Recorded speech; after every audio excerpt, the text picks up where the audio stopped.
Dear students, आज अपना जो कार्बोक्सिलिक एसिड का यूनिट है, थर्ड यूनिट, उसमें हम बात करेंगे असंतृप्त कार्बोक्सिलिक अम्ल के बारे में। और इसमें अपन फर्स्ट एग्जांपल ले रहे हैं यहाँ पर प्रोपिनोइक एसिड, जिसे कार्बोक्सी इथाइलिन या एक्रिलिक एसिड के नाम से भी जाना जाता है। तो ये इसका फर्स्ट हम देख रहे हैं। तो असंतृप्त कार्बोक्सिलिक अम्ल में दो क्रियात्मक समूह शामिल हैं। एक तो है कार्बोक्सिलिक समूह, जैसा कि नाम से आपको पता चल रहा है, COOH, ठीक है। और दूसरा इसमें द्विबंध डबल बॉन्ड। तो in unsaturated carboxylic acid both COOH group and double bond are present in carbon chain, और इसी को हमने आगे पढ़ना है। ये प्रेजेंटेशन आप देखो, इसमें 3 कार्बन की श्रृंखला हो गई, तो प्रोपिनोइक एसिड यहाँ पे बना है, CH2 double bond CH COOH। तो ये सबसे फर्स्ट असंतृप्त मोनोकार्बोक्सिलिक एसिड है, और ये एल्कीन का एक व्युत्पन्न है, डेरिवेटिव है, जिसको हम यहाँ पर प्रतिस्थापित करके बना सकते हैं। फॉर्मूला जनरल जो है सीरीज़ का, हम कहेंगे CnH2n-1 CO2H। तो फर्स्ट मेंबर है इसका, कभी भी एग्जाम में आ जाए, असंतृप्त कार्बोक्सिलिक अम्लों का प्रथम सदस्य या मेंबर कौन है, वो है आपका acrylic acid. Their IUPAC name are obtained by selecting the longest carbon chain containing the double bond and the carboxylic group। बच्चों 11th-12th से हम लोग IUPAC नोमेनक्लेचर पढ़ रहे हैं, और हमको पता है कि मेन जो फंक्शनल ग्रुप होता है उसको हम प्रायोरिटी में रखते हैं। तो इसी तरह से नंबरिंग देखो आप, COOH, इसको अपन इस कार्बन को फर्स्ट दिया है, सेकंड इससे जुड़ा हुआ थर्ड और फोर्थ, तो तीसरा और चौथा कार्बन यहाँ पर, उसके बीच में यहाँ पर क्या आ रहा है, अपने डबल बॉन्ड है।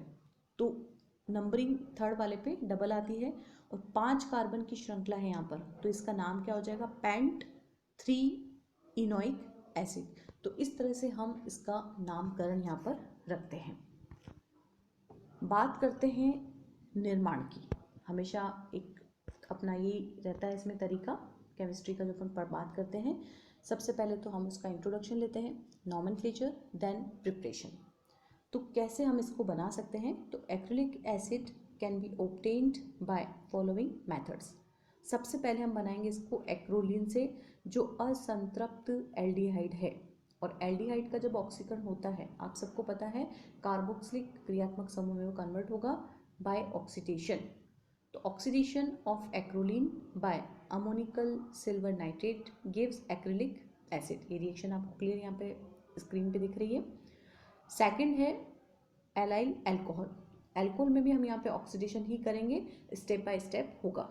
कैसे, ब्रोमिनेशन ऑफ एलाइल अल्कोहल, जो हमने फर्स्ट यूनिट में पढ़ा था, तो उसी की रिएक्शन ये होगी यहाँ पर प्रॉपर्टी के फॉर्म में। इसकी तो प्रिपरेशन हो गई, और एलाइल अल्कोहल जो फर्स्ट यूनिट में हमने पढ़ा था, असंतृप्त अल्कोहल, उसकी हो गई यहाँ पर रिएक्शन, तो रिपीट हो गई है। तो एलाइल अल्कोहल का जब हम यहाँ पर ब्रोमीकरण करवाते हैं, ऑक्सीडेशन उससे आगे होगा, तो हमें प्रोडक्ट के रूप में एक्रिलिक एसिड, जो कि एक असंतृप्त कार्बोक्सिलिक समूह है, वो प्राप्त होता है। देखो आप इसमें रिएक्शन में एलाइल अल्कोहल हमने लिया है CH2 double bond CH CH2OH। जैसे हम इसको ब्रोमिनेशन करवाते हैं, तो यहाँ पर हाइड्रोजन रिप्लेस हो रहा है और Br समूह यहाँ पर लगता है। अब यहाँ पर हमने ऑक्सीकरण करवाया है नाइट्रिक एसिड को लेकर के, और ये कन्वर्ट होता है OH समूह COOH में। अब चूंकि हमको एक्रिलिक एसिड चाहिए, तो अब हम क्या करेंगे, फर्दर रिएक्शन करवाते हैं इन presence of zinc with methanol. तो ये क्या बनेगा, अपना एक्रिलिक एसिड। तो सेकंड जो रिएक्शन थी वो क्या है, एलाइल अल्कोहल के ऑक्सीकरण के द्वारा भी हम असंतृप्त कार्बोक्सिलिक एसिड बना सकते हैं। पहला तो हमने क्या देखा था, एक्रोलीन से। अब थर्ड पे हम आते हैं, ये हमारा है beta bromo propanoic acid. Beta bromo propanoic acid is heated with alcoholic potash to form acrylic acid. Direct reaction है यहाँ पर, और यहाँ पर वाटर और पोटेशियम ब्रोमाइड बाय प्रोडक्ट के रूप में अपने को मिलेगा। फोर्थ रिएक्शन है beta hydroxy propanoic acid. Third हमने क्या देखा था, बीटा ब्रोमो, ये है बीटा हाइड्रोक्सो, सेम है प्रोपेनोइक एसिड। इसको हम कैसे बनाएंगे, एक्वस NaOH के साथ में जब गर्म करेंगे तो हमको एक्रिलिक एसिड मिलेगा। फिफ्थ रिएक्शन पे हम आते हैं, और इसको हम बनाएंगे alpha beta die bromo propanoic acid.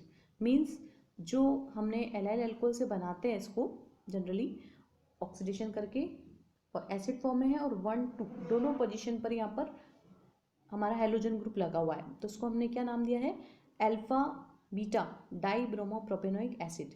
इसको भी हम हीट कर रहे हैं जिंक के साथ में, तो ये बनता है हमारा एक्रिलिक एसिड। तो बच्चों ये हुई मेथड ऑफ प्रिपरेशन, और अब हम इसका देखते हैं इंडस्ट्रियल प्रिपरेशन, औद्योगिक रूप से हम इसको कैसे बना सकते हैं। Acrylin carbon monoxide and water in presence of nickel carbonate gives to acrylic acid. तो यहाँ पे देखो अब हम क्या ले रहे हैं, acetylene CH triple bond CH, carbon monoxide और वाटर और टेट्रा कार्बोनिल निकल, जो आप कोऑर्डिनेशन कंपाउंड्स में यहाँ पर थर्ड ईयर में आप इसको पढ़ोगे। तो ये क्या बना हमारा असंतृप्त कार्बोक्सिलिक समूह। अब आगे हम बना रहे हैं बाय हाइड्रोलिसिस ऑफ एक्रिलोनाइट्राइल। देखो यहाँ पर इथाइलिन ऑक्साइड, ये भी हम पढ़ चुके हैं बच्चों यूनिट फर्स्ट के अंदर।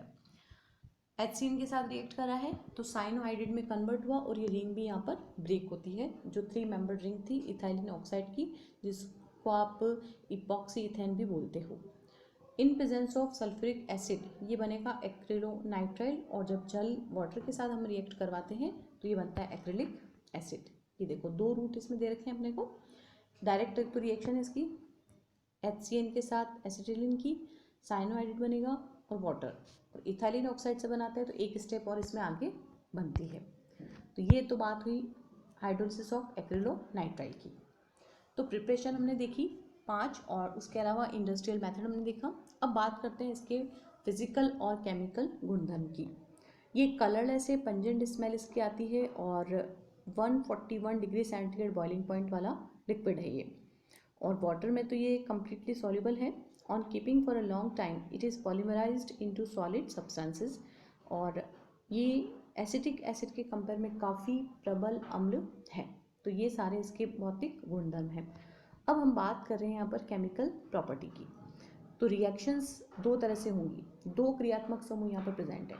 एक तो है CO2H हमारा कार्बोक्सिलिक क्रियात्मक समूह, और दूसरा है द्विबंध। तो दोनों की रिएक्शन होंगी, एडिशन भी होंगी या सब्स्टिट्यूट भी हो सकता है, अपचयन भी हम करवा सकते हैं। Acrylic acid has both COOH group and double bond, hence therefore it gives reaction of both groups. तो सबसे पहले हम देख रहे हैं डबल बॉन्ड की रिएक्शन। 2 पार्टीशन कर दिया हमने, इसमें क्लासिफिकेशन कर दिया है। सबसे पहले हम देख रहे हैं अपचयन अभिक्रिया। तो जैसे ही अपचयन हम करवाते हैं तो ये देता है प्रोपेनोइक एसिड। इसका जो अनसैचुरेशन है वो यहाँ पे ख़त्म हो गया है।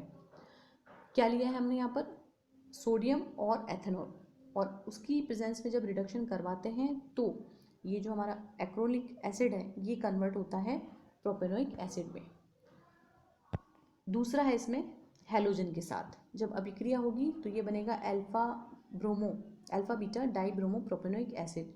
तो ये रिवर्स रिएक्शन हो गई बच्चों, अभी हमने प्रिपरेशन में भी देखा था और अब इसकी प्रॉपर्टी में हम देखते हैं।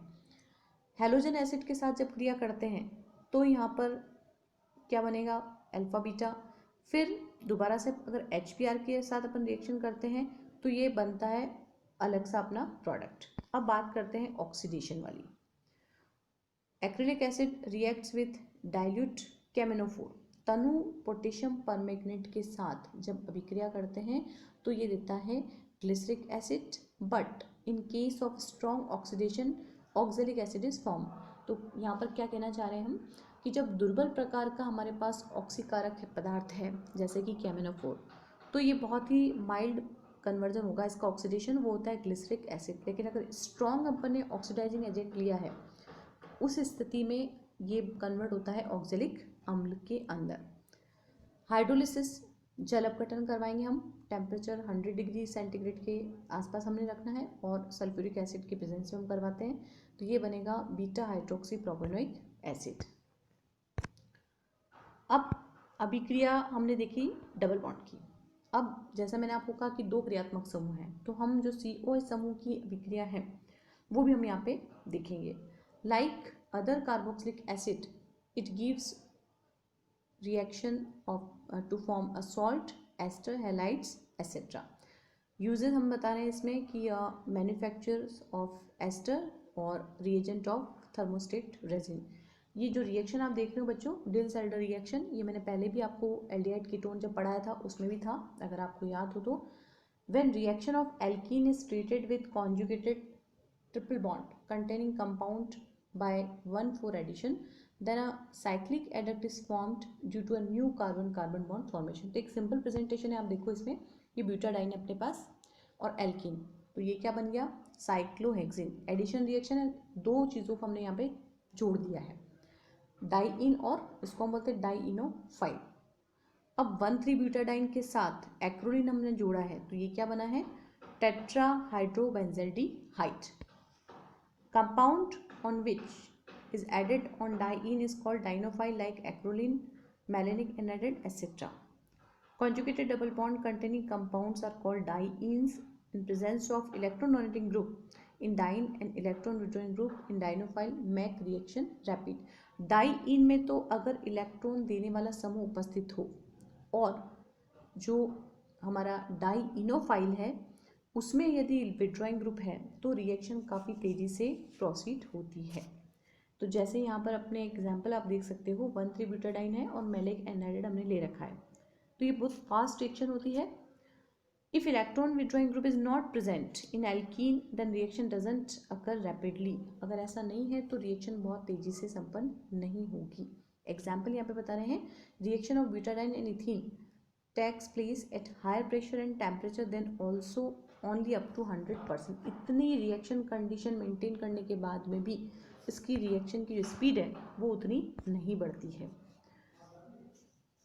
Diels-Alder reaction is a good example of cyclic addition in which two unsaturated molecules 4 + 2 pi electron by cycloaddition give cyclic compounds। Examples आपके सामने है ये, तो डिल्स-एल्डर रिएक्शन ये अपने को देता है। तो बच्चों आज हमने बात करी थी असंतृप्त कार्बोक्सिलिक क्रियात्मक समूह की। नेक्स्ट हम दूसरा टॉपिक इसी का लेंगे। Thank you.